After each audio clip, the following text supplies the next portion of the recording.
Surah 70, Al-Mi'raj, the Ascending Steps. In the name of Allah, the most merciful, the most compassionate.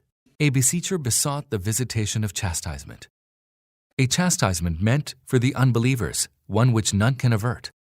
A chastisement from Allah, the Lord of the Ascending Steps, by which the angels and the Spirit ascend to Him in one day, the duration of which is 50,000 years. So, O Prophet, persevere with gracious perseverance. Verily, they think that the chastisement is far off, while we think that it is near at hand.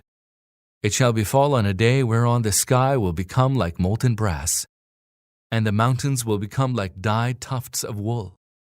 And no bosom friend will inquire about any of his bosom friends.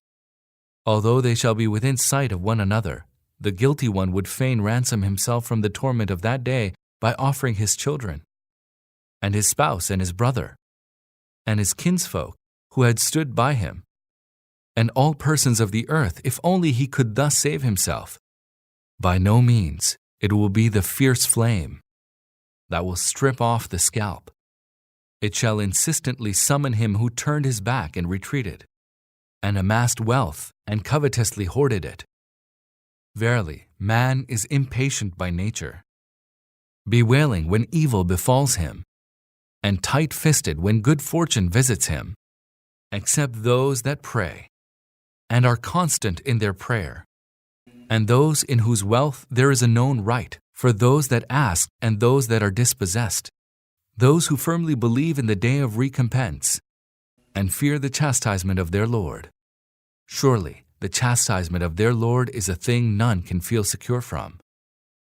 And those who guard their private parts, except in regard to their spouses, and those whom their right hands possess, for in regard to them they are not reproachable. But any who seeks to go beyond that, it is indeed they who are the transgressors.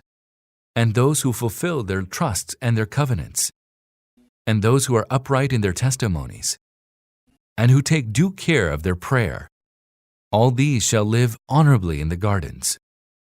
But what is the matter with the unbelievers who are hurrying towards you, in crowds both on the right and on the left? Does every one of them wish to enter the garden of bliss? By no means. They know that which we have created them from. I swear by the Lord of the Easts and the Wests that we have the power to replace them by others who would be better than they, and we shall certainly not be overpowered.